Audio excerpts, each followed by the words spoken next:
Hello, nasty bitches. Stitch Game Tour Part 15. This is the grab bag episode. We got 4 songs that we're going to discuss. They are Rico Nasty's Trust Issues, Bbymutha with BBC, Valee Gin and Juice. No, Valee. I just realized I only know how to pronounce Valee's name from Vic Mensa saying it on their song. Before, just up until 20 minutes ago, I was saying it in my head as Valee. I guess I'm about to go to France, so I should learn how to pronounce French. Valee. Valee? You know, it's like fiancé. There's two. There was an article I read that had the pronunciation. Yeah. So I was like, all right, cool. I'm good to go. And then a double dose of Valee. The last song is Dim Sum, Valee and Vic Mensa. I don't think all of these are on. Hopefully, they're all on Spotify by the time we put this out, so we can make a Spotify playlist. Trust Issues isn't, and neither is Dim Sum. Oh, okay, so yeah, I guess we can't make. I guess I'll do a YouTube playlist for this one. So look for a YouTube playlist in the description, and check out each song before we talk about it. So yeah, I'm your host, Frank Rodriguez. With me, as always, is DJ Drinkman, formerly known as DJ Chili Ocean, DJing all across the Southwest. He's also a black belt in the Chris Luttrell fighting system, which means a cop showed him how to beat people up. And he's very strong. Introducing the powerful Tyrone Bigay. Tyrone, how are you? I'm well. How are you, good sir? Good. I started clenching my fists when I was like, "Wow, man! So much aggression." The powerful. You just got back from training at Luttrell Fitness. Yeah. Just we helping the Muay Thai team get ready for a tournament next month, and I went in for just regular training, and then a bunch of the dudes came in and asked if I would hop in for some sparring rounds, and I obliged them, and then I ended up doing 10 rounds with them, and I'm like, nice. Do kickboxers do that Shark Tank type training where people switch out and stuff? Oh yeah, circles. Yeah. We just rotate dudes in, a fresh dude every 3 minutes. That sounds like a dream. Oh, fresh. You get to roll around with him before, and then you can just get in the Shark Tank. Mm-hmm. Where's alive. They're going to a tournament? Yeah, there's a Muay Thai Open in Phoenix, that general area, next month. I believe the end of the month. I might be going to Help Corner or something. I'm not quite sure just yet. Mm-hmm. Well, let's start. The first track is Rico Nasty, Trust Issues, produced by Kenny Beats. Kenny. I love that, dude. She's so sick. I really regret not catching her at Nature World. Yeah, man, you screwed up. This song rocks. This song's awesome. I guess I had been peripherally aware of her, but this is the most I've gotten into her. Yeah. How did you hear about her? Well, I had a friend in Denver that mentioned her to me, and he asked me. He phrased it like, "Have you heard of Taco Bella yet?" And I was like, "Wait, what are you talking about?" And he was like, "Oh, Rico Nasty." And I said, "No, what does she sound like?" So he put her on, and I guess his plan at the time was to bring her out for a show. And I don't think that ever happened. But I went home and I listened to Tales of Taco Bella. I guess her mixtape before the last one, and I was pretty hooked. She's got a good amount of energy, and I don't know if you've seen any of her videos from her performances at Fader Fort in Austin during South by Southwest, but she just kills it, man. I was super stoked, and she also had Bbymutha on stage too, which was dope as fuck. Yeah, and this tape that BBC was on also has a Rico Nasty collab. I was also gonna suggest that one as another song, but I was like, this would just be a weird incestuous episode where we take a solo track and then we have somebody else's track with the features on there, That would have been give Rico Nasty the Valee treatment. Yeah, I just wanted to talk about Valee in general, so I chose one of the new songs on that good music tape. He's dope. And then you just suggested the other one.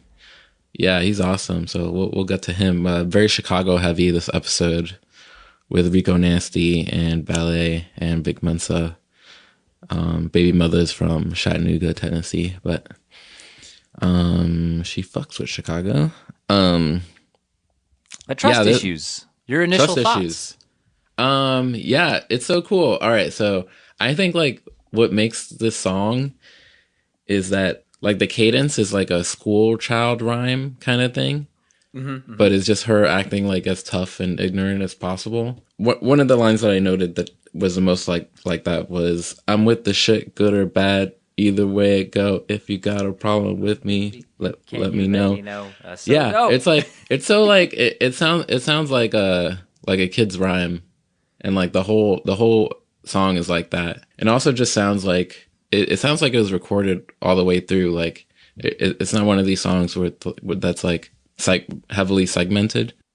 Like it wasn't punched in. Like it was a continuous like flow. Yeah, I guess maybe because she had that same kind of like flow going on, and I feel like the video, like in releasing the video first before like the audio tracks, like I feel like that really helped me, because like the music video, which you've seen, is just like it puts on her like her appeal, like it puts it on display, and so it like helps me enjoy the track a lot more, because she's clearly just like having fun, and then she's fucking killing it. It's so sick. Like I liked her last tape, and it's got a lot of good stuff on it. Was it Sugar Trap 2? Yeah, Sugar Trap 2. Yeah, the video is as silly as the song. Like she's just walking around the strip, and not even like in the casinos or anything, just in front of like the shitty outdoor bars. Part of it is recorded in front of the Walgreens, which is the best thing on the strip, the most useful store. And then like some scenes in like the desert, probably like right outside Vegas. Like she's walking around on some of those bridges over the strip, and she's just like puffing on a blunt, and I'm like, this is dope. Like this is sick.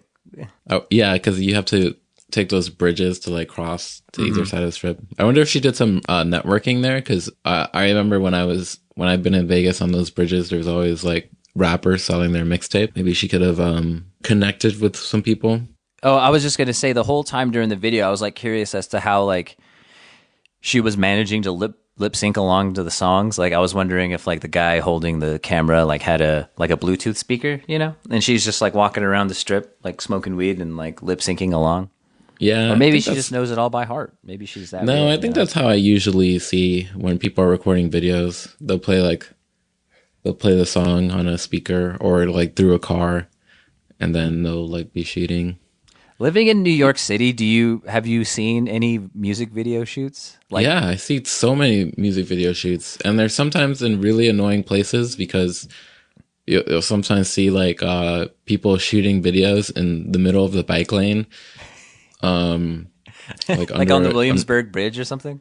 I've actually seen a video being shot in the Williamsburg Bridge, but it was like off to the side, so it was fine. Okay. One time I was biking, and I was going past a chute, and all I heard was, I got so many arms like Dr. Octopus. And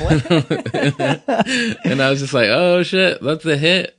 Oh my God, I should have got this guy south. You could have him on our new show now. Our new interview show where we interview up and coming rappers, right? Yeah, we got to take the reins, man. Yeah, dude. It's up to us. I want to interview all these little kids. But no, excellent song. Excellent song. I'm hoping this is like a signifier of where she's going to be going now. Yeah. So yeah, I love those like static stabs. Mm-hmm. Like it's like I'm very terrible at making sounds, but like so the beat is kind of like this like kind of like paranoid synths, and then you have your drums, and then you have like this kind of like this like static like boomy. Maybe it's just like a really boomy snare or something. Yeah, the beat is really cool too. The beat's like super simple but very effective, and then her energy helps carry it. It's just like the perfect concoction. Yeah, it's a perfect single. I love the line, "Diamonds in my dental, crazy in my mental." I was about to say that earlier. You were gonna. Oh, Yeah, you I were was gonna about shout to out say that that. line too. Yeah, That's a good one, man. I love that line. yeah, dude. You missed out. You should have seen her. What is it? What were you doing instead of seeing Rico Nasty? I was sitting on the beach in Malibu, Okay. contemplating my place in life, staring into the ocean while I hung out with my friends. Okay, that's fair. That's fair enough. Yeah. Let's go to the next song. It's Bbymutha with BBC, produced by Floyd. When I first heard the song, my first thoughts regarding the line, "I'm a bad bitch, you can't kill me," I thought it was a reference to a Vine of this guy like bursting into a room like with a knife. Like I'm assuming it's like his little sister, but he like busts in. He's like, "Bitch, I'm gonna kill you," and then she like backs back, and then she's like, "I'm a bad bitch, you can't kill me." But I think in an interview that I read, that's the reference. Like she's referring to a Vine, and that makes me like her a whole lot more. Oh, really? Okay. Yeah. I thought it was a reference. I thought it was a reference to her like abusive husband that she talked about. That could be it too. I mean, she's pretty open about her past and her relationships with men. Yeah, the interview. I think it was in the Fader. Is a must read. It's so great. She's had like a crazy. She's kind of come to rapping late. It seems. Mm-hmm. She was like a teenage mother. Now she has like 2 more kids, so she has like 4 kids, and she talks about balancing that and trying to pursue this and like doing shows on the weekends. And this song is a lot about like how, yeah, there's also the line about not bringing dudes who aren't going to stick around her kids, which is a good rule of thumb. So a lot of it is like about how she relates to men, how she thinks about her trying to take care of her family and like having to deal with these dudes, because you do need BBC in your life. Hey, honestly, I do need BBC in my life sometimes. Yeah, I love the beat by Floyd is really cool. It's just mainly that bass line and then a couple like guitar chords. It sounds just so very Texas to me. Like I felt like I was listening to a UGK cut, which is part of why I chose it over the song featuring Rico Nasty. But no, it was a great song. She's very surprising. I'd read about her on the internet before checking out the Baby Shoe tape, and she just this is from the seven track Baby Shoe EP. Yeah, but she just like. She's also in the same boat. Whereas, like, I feel like to like enjoy her overall, like you really do need to like follow her, like especially like on Instagram. Like her stories are hilarious because she's a mother and she just like hangs out with her kids, and like she's just happens to be a pretty decent rapper on top of it. Yeah, cool. Yeah, she's such a natural, and it seems like her subject matter is like so honest and straightforward. There's not like a ton of there is wordplay, but a lot of it is in the service of just very direct, very direct subject matter. And it helps that her flow is like absurdly smooth too. Like like especially with the beat on BBC, it really complements like her rhyming style and just her overall flow. Back. Yeah, it's super nice. It's a nice little cut to drive around town with your windows down while you listen to it. I love part of the line in the hook is like, need a clean whip with where I can check my face in the mirror. And then she says, mirrors treat you better than a fucking friend. She's like, that's so I assume she's talking about mirrors, like doing your makeup and stuff, but probably also just talking about how like you're going to treat yourself better than anyone else. Or it could be in reference to the little like line on rearview mirrors where it states that things may appear closer than they actually are. Maybe that too.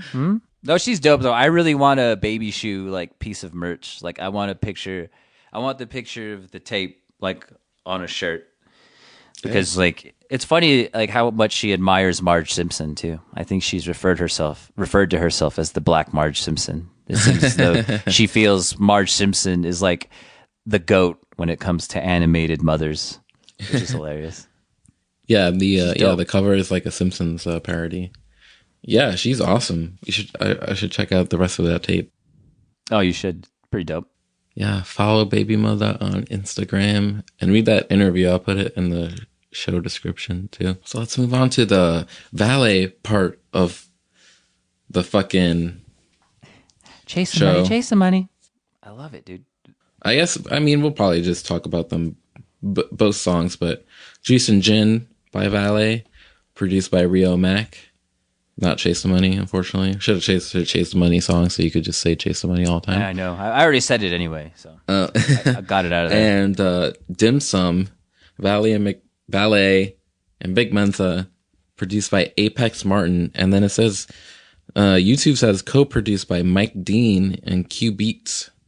So already getting into the good music fold here. Yeah, he's got those resources at the helm now. Yeah. Valee. I'm really lame because I only started listening to him when it was announced that he was signed to Good Music, and so I think they put together this EP of, I think it's 7 songs with Shell, that's his biggest hit, and they remixed Miami to put Pusha T on it. I think that had been out for a while too. So yeah, they're gonna do the push for Valee, and he's so exciting. I haven't been excited. I mean, when I was listening to him, I hadn't been this excited about a new rapper in a long time, probably for maybe since last year when I got really into Kodak Black. What is there to say? I mean, this song, Juice and Gin, it's just like, it's a great opener for the EP because it's so atmospheric. And I think someone was writing in the Chicago Tribune or something and was saying that he's a quiet fella. But there's something menacing about it. And I think the songs like this that have this really atmospheric dark beats. I was thinking about it in terms of the video for Dim Sum where they're wearing all black and the video is shot at night. I don't think I would want any Valee video shot during the day. He's a very night rapper. Yeah. I mean, I think the term elegant trap is very fitting for the stuff that he's releasing. Yeah. And when in his usage of all of the good music resources is it's a little bit concerning, right? Because I feel like the appeal of a lot of his music is just his overall delivery, and I feel like the production that he's managed to choose, whether it's by himself or it comes from Chase the Money or anywhere else, I feel like the really simplistic, almost super ominous beats really help with his delivery as well. Dim Sum isn't as foreboding, but it's still pretty toned down and pretty menacing. Yeah, I think these minimalistic beats definitely work for him.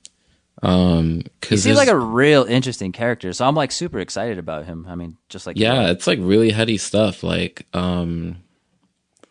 is there to say about his flow? I mean, on this one, I feel like his rapping is so smooth, but also staccato at the same time. Like on this one, some of the lines, especially on the end, they sound like they're punched in, like when it's something that dry, bye bitch, there's a lift outside. Yeah, it sounds punched in, it's sort of inorganic. But I think that's just his style, the way he delivers it.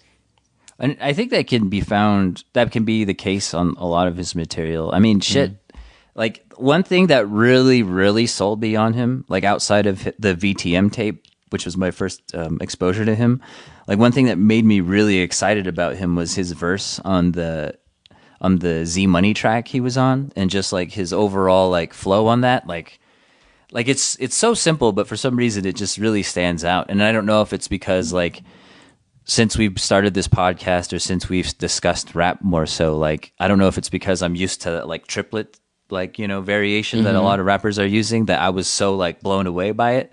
But his verse on that 216 song was like blew my mind, even though it's like super simple, but it was just like, I was like, I haven't like heard like this. Yeah, you can't.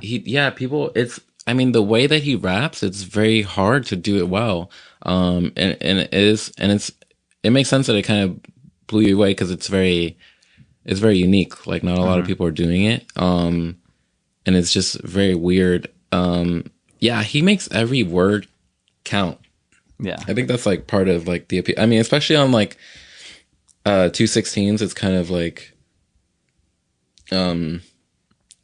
it's just like a torrent of words. Like it's very dense, but probably not. It's probably not more dense than other people. He kind of just like the way he delivers the. It's all in the execution for him on that one, I feel. Yeah, I mean, it's also the writing too. Like he does like very like image heavy and just like naming brands. Just like instead of doing like a metaphor heavy like end of the line heavy style. And it's also just because everything comes from his throat and it's laid back. It's a really great style. It's so and they did a great job on this EP because I like went back and listened to a couple of the other tapes he had out. It doesn't all sound like the Good Job You Found Me EP. But I think like they've he and whoever is taking charge of his career now have sort of figured out what his optimal style is. And it's like this song and Dim Sum, I think, that like minimalistic, elegant trap, as he say. And it's not like he definitely uses metaphors, right? Like it's something he does, but he doesn't rely heavily upon it. It's not like a Lil Wayne thing, right? Where it's like everything is like a simile or some shit, right? But like especially on Shell, he's like, the chorus is like he walks out of Gucci and his stomach aches and he needs to eat something, and it's just like it's like super simple, but it's all in his execution, and you can find that that's the case throughout all of his material, and it's just and it's like nothing new, right? But it's like super refreshing. He's way different than any of the current crop of rap stars. So I think he's going to bring like something really weird and really different. To talk about Dim Sum more specifically, that's a great freaking song. I love that like they have that like sparkly synth that kind of like repeats itself and kind of adds like, because the rest of it is all very like low end kind of like like sort of like a paranoid synth and like those really long like bass styles, which is like and then you have like this sparkly synth that like kind of balances out everything. And it's just more ballet goodness. I was trying to listen to the lyrics, but I was like, I don't know if they matter. But yeah, well, Vic Mensa's definitely don't matter. Like there's a line where it's like you hate on people for a living, that must be a shitty job, and it's like come on, dude. Like, and to kind of like go back to like the simplicity, like the effectiveness of the minimalism that Valee brings, like just the haze in the chorus are just like, I don't know what it is. It's just like, hey, and it's just like there's like three of them, but you're like, all right, this works. Like, I don't understand it. Great fucking track, dude. I kind of like just kind of suggested it as something of a Hail Mary, but I was like, no, this track is good. No, this track is really good. And I kind of like, as a rhetorical, I feel like Valee deserves to have, half of a grab bag. Yeah, most definitely. Yeah. And you know what I like about Valee that fucking rules is that no songs on any of his projects get over the 3-minute mark. Yes, yeah. And like VTM is like Juice and Gin is 2 minutes. Yeah, like amazing. VTM, that tape he released last year is like, it's like the song. I think there's like 11 or 12 tracks, and nothing gets above 3 minutes. I was just like, oh my god, dude, are you like? Did somebody tell you to do this so that I specifically wouldn't hate you for it? Like, it's so fucking tight. Yeah, when I was listening to that Good Job You Found Me, I would just replay it like 4 or 5 times in a row because it's so such a smooth. Well, first of all, I had never listened to him that much, so it was just great to start listening to him. But also, it's like, the songs are so short and sweet that you just want to start again. And what did you think about Pusha T's verse on Miami? I guess we're just gonna make this about Valee overall, so fuck it. I liked his verse. Actually, his verse is like always comes back to my mind. The Hood Rich Pablo Juan song. Like, yeah, I'm still selling weight. Hood Rich Pablo Juan. Hood Rich Narco's still alive even with Pablo gone. Yeah, I love that Pusha T verse. It sounds really different than like the era, his Good Music, when he signed to Good Music, which was very weird, and like it was always like, yo, it was always kind of aggressive, which is like, especially if you were a fan of the Clips, like, and their classic material, it's like it wasn't ever like that. And in some cases, it's like when a new Pusha T release comes about, I just can't help but feel like maybe like a lot of his good music stuff is kind of a flop, but people were really into some of it, but I feel like, it hasn't stood the test of time. Like, do people still listen to Fear of God or whatever those tapes were? But I mean here I like this like high pitched Pusha T, and also I think it's thrown. Where is it? It's pretty much in the middle it's exactly in the middle of the tape pretty much. So it's nice. It's a nice break. It's kind of late. I mean, it's kind of just like transparent that they're like, all right, let's put together a best of a few new tracks and throw Pusha T on there. But I mean, it is good because I'm fucking, we're going to talk next week about, The Wolf of Grape Street by 03 Greedo, and that's sort of a similar like, let's take a bunch of tracks and some new ones, and then this is going to be the intro to Greedo. Yeah, and I want to say more, but I'll save it for the actual episode. Yeah, and as an intro to Valee, I don't mind that Pusha T verse at all. I actually really like it, especially because I think the reason the Pusha T stuff is so memorable is because a lot of Valee is not easy to remember. It's so dense and kind of just like you don't pay attention too much to any particular words or bars. But yeah, I think this part of the episode is, I think we could just like surmise it by saying like Valee is awesome, and if you don't listen to Valee, then you should. Yes, because he's fucking awesome. And it's not too. Yeah, looking forward to hearing more from him. I think it's very exciting stuff. So yeah, I think that's Grab Bag, huh? Yeah, I think we should end it there. There's not much else we can say.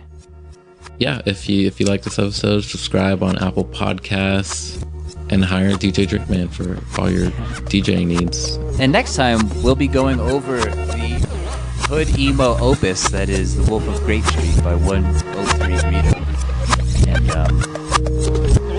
Greedo is like another one of the most exciting rappers that I'm like really relate to. But yeah, okay, we'll see you next week. Peace. Let me stop this bitch.